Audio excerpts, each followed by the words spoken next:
right, let's pick back up where we left off. We are considering what explanation does Tea Cake give for his disappearance, and we are in the middle of his explanation. So Tea Cake is saying, first thing though, we gotta eat together, Janie, then we can talk. One thing, I won't send you out after no fish. He pinched her in the side and ignored what she said. Ain't no need of neither of us working this morning, 'cause Miss Samuels, and let her fix whatever you want. Tea Cake, if you don't hurry up and tell me, I'll take and beat your head flat as a dime. Tea Cake stuck out till he had some breakfast, then he talked and acted out the story.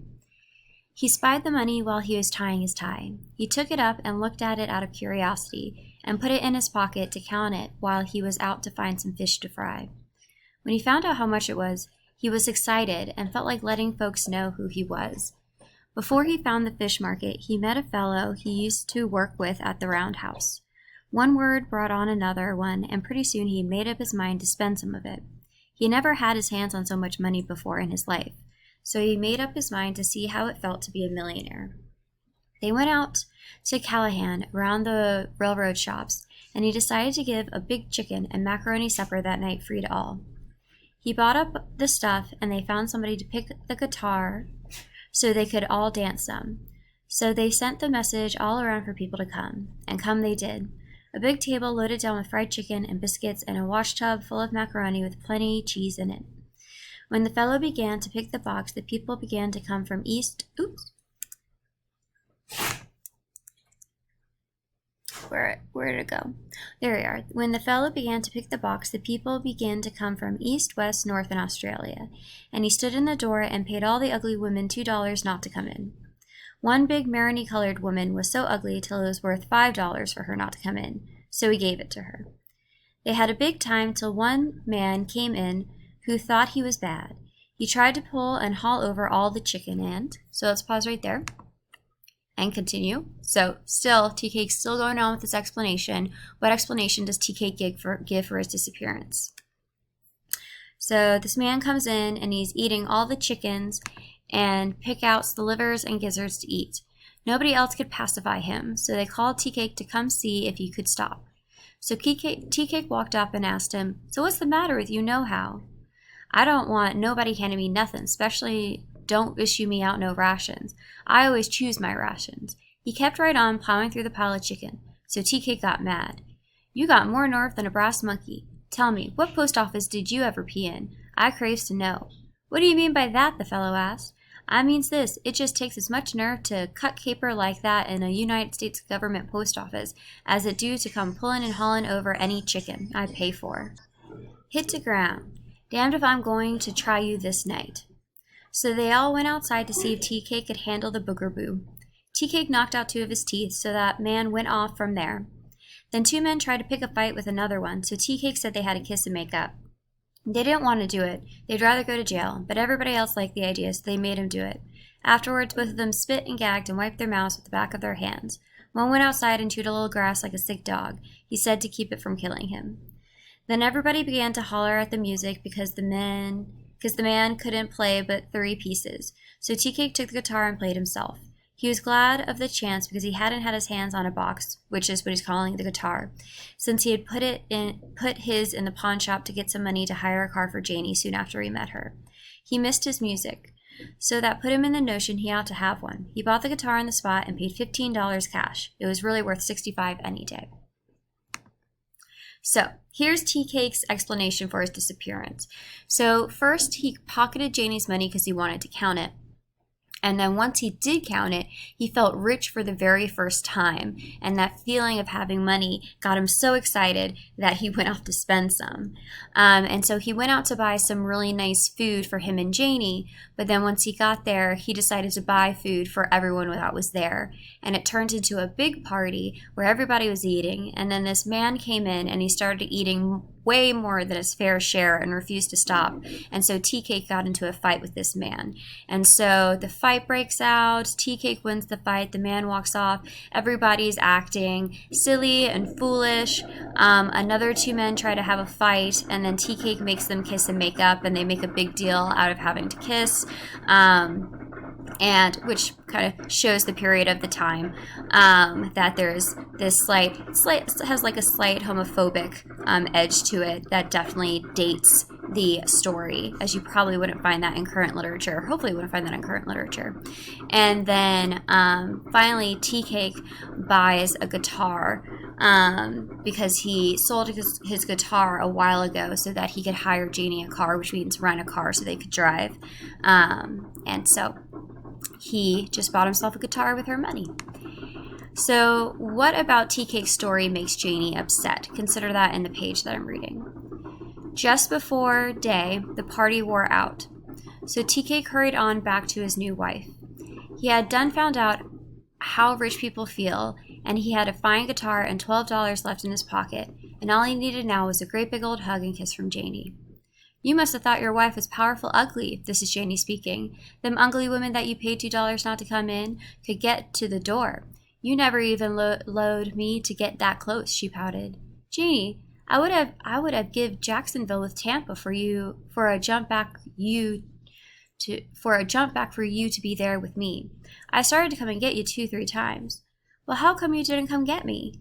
Janie, would you have come if I did? Sure I would. It looks fun just as good as you do. I likes fun just as good as you do. Janie, I wanted to, mighty much, but I was scared, too scared I might lose you. Why? Them wasn't no high mucky mucks. Them was railroad hands, and they've women folks. You ain't used to folks like that, and I was scared you'd get all mad and quit me for taking me amongst them. But I wanted you with me just the same. Before us got married, I made up my mind not to let you see no commonness of me. When I get mad habits, I go off and keep it out of your sight. Ain't my notion to drag you down with me. Look at here, Tea Cake. If you ever go off for me and have a good time like that and then come back here telling me how nice it is, I expects I'll kill you dead. You hear me? So you aims to partake with everything, huh? Yeah, Tea Cake. Don't care what it is. That's all I wants to know. From now on, use my wife and my woman and everything else in the world I need. I hope so. So what makes what about Tea Cake's story makes Janie mad? So that should say mad. She is mad that Tea Cake didn't take her with him, essentially. She wanted to have fun too. So Janie isn't really upset about the fact that he took the money. She's upset that he went and spent the money without her and had such a good time, and she wanted to have a good time also. And so Tea Cake explains that he didn't want for her to judge him and leave him for hanging out with muckety mucks. So essentially Tea Cake explains that the people he was hanging out with are very poor, and he perceives Janie as having always been rich and fancy, which we know is not the case, but that's how Tea Cake perceives her. And he fears that if she sees him for who he really is, which is someone who enjoys hanging around people who work on the railroad and kind of acting silly like he was, that she'll leave him. But Janie doesn't care about the lost money. She doesn't value the money, but rather time. And because she doesn't value money, she doesn't care if people are poor. She'll hang out with people whether they're poor or rich. That doesn't affect the way she sees people anymore. What she does care about is spending time with people. So she's upset that Tea Cake went and spent the entire day without her, and she wanted to be there with him. And so we see here that Tea Cake isn't perfect. He has some self-esteem issues where he feels as though he's not as good as Janie, and Janie tells him that that's not the case and she wants to be with him all the time. And we also see that Tea Cake maybe doesn't always make the best decisions, where he did take her money and spend almost all of it. And so the question I have for you is, would you forgive Tea Cake for what he did? Janie does forgive him. And what happens in this scene that's really important is that they communicate with each other. Remember back to her relationship with Jody, they had problems because they were both faulted people and they never talked about their problems. They just let it fester, and that ruined their marriage. Here, again, we see two faulted people, but they're communicating about their worries and their concerns and their mistakes.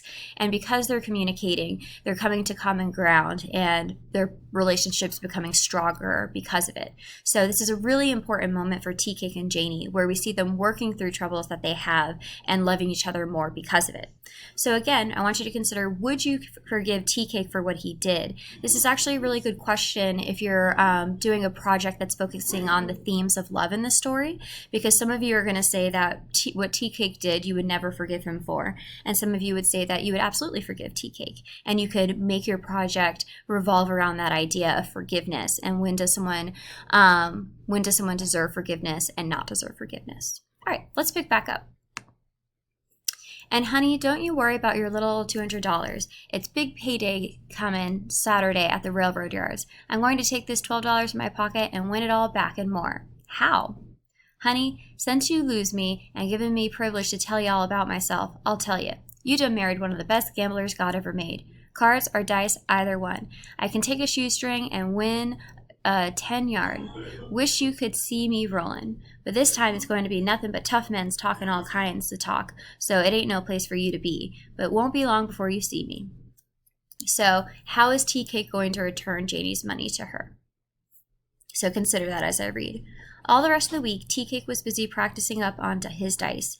He would flip them on the bare floor, on the rug, and on the bed. He'd squat and throw, sit in a chair and throw, and stand and throw. Look at that repetition. It's emphasizing how much he's practicing. It was very exciting to Janie, who had never touched dice in her life.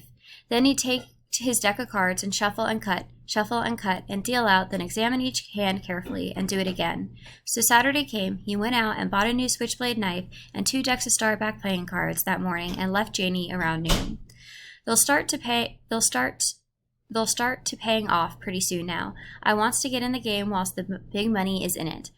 I ain't for spudding today. I'll come home with the money or I'll come back on a stretcher. He cut 9 hairs out of the mole of her head for luck and went off happy. Janie waited till midnight without worrying, but after that she began to be afraid.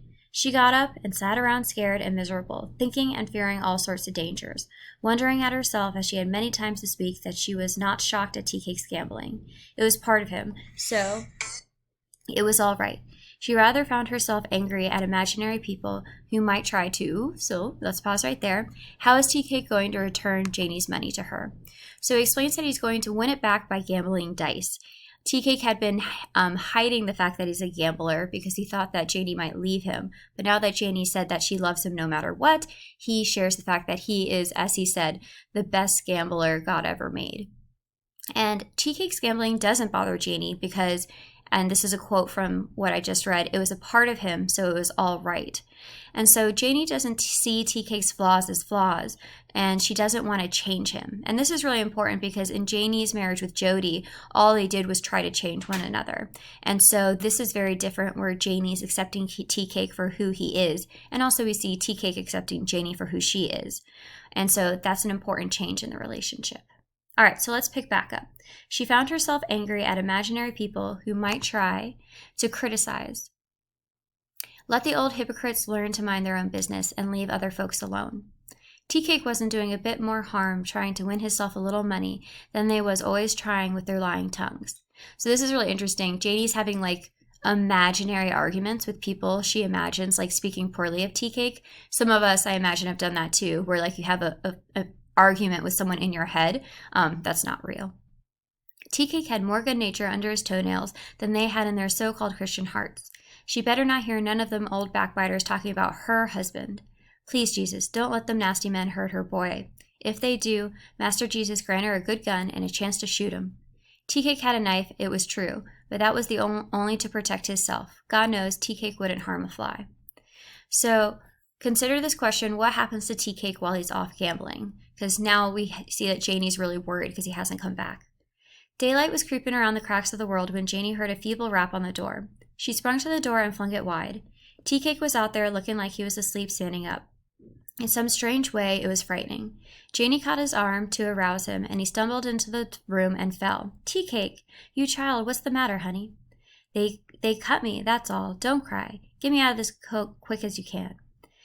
He told her he wasn't cut but twice, but she had to have him naked so she could look all over and fix him up to a certain extent. He told her not to call a doctor unless he got much worse. It was mostly loss of blood anyhow. I won the money just like I told you, round midnight. I had your $200 and was ready to quit even though it was a heap of money in the game. But they wanted a chance to win it back, so I sat back down to play some more. I knowed old Double Ugly was bout broke and wanted to fight about it, so I sat down to give him his chance to get back his money, and then to give him up quick trip to hell if he tried to pull at that razor.